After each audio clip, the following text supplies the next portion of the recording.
Machilipatnam NH65 పక్కన కేవలం 13,000కే గజం. Sunny Sands gated villas KBP developers. Chennareddy గారి దగ్గరికి వెళ్ళి నేను ఎప్పటికైనా ముఖ్యమంత్రి అవుతాను అన్నప్పుడు, ఇప్పుడు ముఖ్యమంత్రి అయినప్పుడు చూస్తున్నప్పుడు అసలు ఏమి వయసులో ఏమి అంటే ఎంత ట్రాన్స్ఫర్మేషన్ అనేది అర్థమవుతుంది.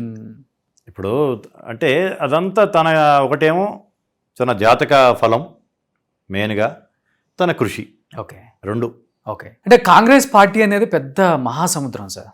ఇక్కడ ఎవరు సీఎం అవుతారో కూడా తెలియదు, ఎన్వలప్ కవర్లో వచ్చేస్తుంది పేరు అంతే. సో ఎందుకంటే హేమాహేమీలు కాంగ్రెస్ సీనియర్ నాయకులు రోషయ్య గారి వల్ల కాకనే నా వల్ల కాదు సీఎం పదవి కన్నా కూడా నాకు మంత్రి పదవి ముఖ్యం, నాకు కాంగ్రెస్ పార్టీలో ఒక చిన్న స్థానం ఇచ్చినా చాలని చెప్పేసి ఆయన వద్దని సీఎం స్థాయి నుంచి కిందకి దిగేసి కిరణ్ కుమార్ రెడ్డిని ఎక్కించిన రోజులు చూసాం మనం. ఆయన వద్దని నేను అనలేదు, ఎందుకంటే నేను విన్నమాట. అదే నేను రోషయ్య గారికి చాలా సన్నిహితుడిని. తెలంగాణ వాదం అనేది గొడవ అదేం లేదు. ఆయనకి ఆ టైంలో కొంచెం ఆరోగ్యం నలతగా ఉండేది, 1 month సెక్రటరీకి పోలేకపోయారు. ఆ టైంలో కిరణ్ కుమార్ రెడ్డి తను ఢిల్లీలో తన లాబింగ్ తను చేసుకొని చాప కింద నీరులాగా తను వచ్చేసేసి తను ఈయనకి దించుతున్నట్టు ముందు రోజు కూడా ఆయనకు తెలియదు.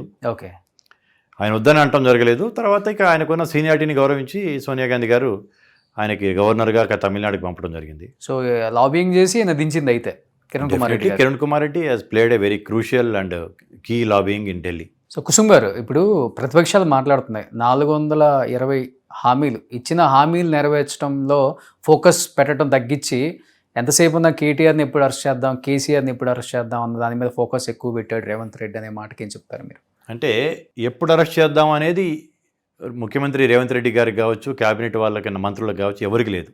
చట్టం దాని పని చేసుకెళ్తుంది అన్నట్టు.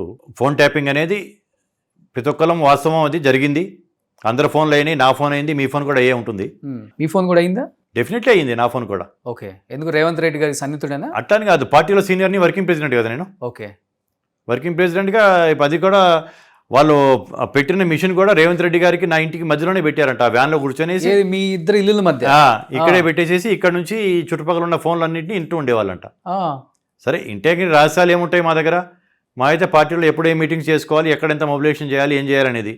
ఎలక్షన్ టైంలోనే కొంచెం డబ్బులు, ఇదిగో పలానా రోహన్కి 10 లక్షలు పంపండి అంటే మిమ్మల్ని పట్టుకుంటారేమో కానీ మామూలు టైంలో ఏముంటుంది మా దగ్గర మాట్లాడుకోవడానికి? నా ఫోన్ కూడా అయిందంటారా? అయితే డెఫినెట్గా అయ్యే ఉంటుందని నేను అనుకుంటున్నా. ఓకే, మీడియాలో ఉన్నారు మీరు, కీలకమైన Suman TV, popular news channel, definitely అయ్యే ఉంటుందని అయింది అనేది నేను చెప్పట్లేదు. మాదైనా ఏముంటుందిలే, ఎప్పుడు ఇంటర్వ్యూ చేద్దాం సార్, ఎప్పుడు వచ్చాను అంతే తప్పించి ఇంకేం మాట్లాడుకుంటారు?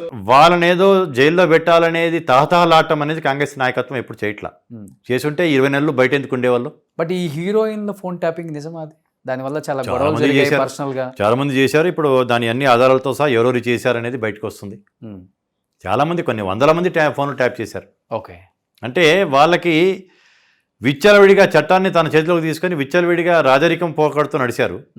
ఇప్పుడు మీరు జిల్లాలు చూడండి, ఇన్ని జిల్లాలు అవసరమా తెలంగాణకి? అన్సైంటిఫిక్గా ఒక్కొక్క జిల్లా అయితే 1.5 అసెంబ్లీకి ఒక జిల్లా. ఓకే, సిరిసిల్ల జిల్లా తీసుకున్నా కానీ, వనపర్తి జిల్లా తీసుకున్నా కానీ 1.5 అసెంబ్లీ. నర్సాపూర్, ఇప్పుడు మెదక్ జిల్లా తీసుకుంటే 2.5 అసెంబ్లీస్. అసలుకి ఎంత అన్సైంటిఫిక్, దీనివల్ల ఎంత ప్రభుత్వానికి ఖర్చు అవుతుంది ఏంటి అనేది కూడా చూడకుండా అడిగినాడికి రాజు ఏం చేస్తాడు, తనకి నచ్చితే దానం చేసుకుంటే పోతారు కదా, ఇదిగో నీకిది నీకిది నీకిదని. అలా రాజకీయపు నడిచాక ప్రజాస్వామ్యబద్ధంగా నడిచిన ప్రభుత్వం కాదు.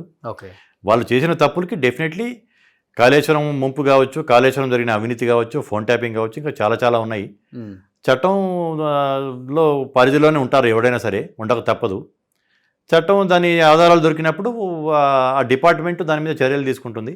అది ప్రభుత్వానికి ఏం సంబంధం ఉండదు. సో కాంగ్రెస్ పార్టీకి శత్రువులు ఎక్కడో ఉండరు, ఆ పార్టీలోనే పుట్టుకొస్తుంటారు చిన్న చిన్నగా. కొంచెం సమయం పడుతుందేమో కానీ అనే దానికి ఒక్కొక్కదానికి ఇప్పుడు కనపడుతుంది మన కంటికి కూడా. కోమటిరెడ్డి రాజగోపాల్ రెడ్డి ఉన్న గవర్నమెంట్ మీదే విరుచుకుపడుతూ తన మంత్రి పదవి కోసం రకరకాల స్టేట్మెంట్స్ ఇస్తున్నారు కదా, ఏ విధంగా తీసుకుంటున్నారు దాన్ని సీఎం గారు అసలుకి? అంటే రాజగోపాల్ రెడ్డి గారు కూడా 2009లో వెంకయ్యరెడ్డి గారి సోదరుడి కింద ఆయనకి ఎంపీ టికెట్ రావడం జరిగింది. ఆయన కాంగ్రెస్ పార్టీలో ఎప్పుడు వెంకయ్యరెడ్డి గారి లాగానో, నాలాగానో, అంజన్ కుమార్ గారు లాగానో, పొన్నం ప్రభాకర్ లాగానో, మహేష్ గౌడ్ గారి లాగానో, మాలాగా ఎప్పుడు ఆర్గనైజేషన్లో పనిచేసినాడు కాదు.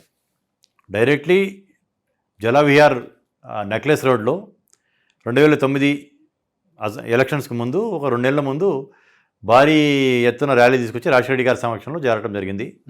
ఎవరు ఇతను అంటే వెంకయ్యరెడ్డి గారి తమ్ముడు అని చెప్పి చెప్పడం జరిగింది. ఎంపీ గెలిచాడు, తర్వాత ఎమ్మెల్యేగా ఒకసారి ఓడిపోయాడు, మళ్ళీ ఎమ్మెల్సీ గెలిచాడు, తర్వాత మళ్ళీ అటు వెళ్ళాడు, ఇటు వచ్చాడు.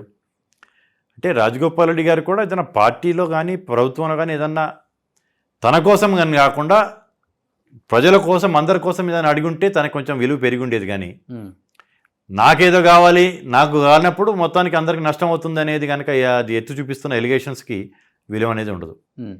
కాంగ్రెస్ పార్టీలో ప్రజాస్వామ్యం, అంతర్గత ప్రజాస్వామ్యం ఎక్కువే కొంచెం వేరే పార్టీస్ కంటే కూడా, ఎందుకంటే చాలా పెద్ద పార్టీ కావటం వల్ల.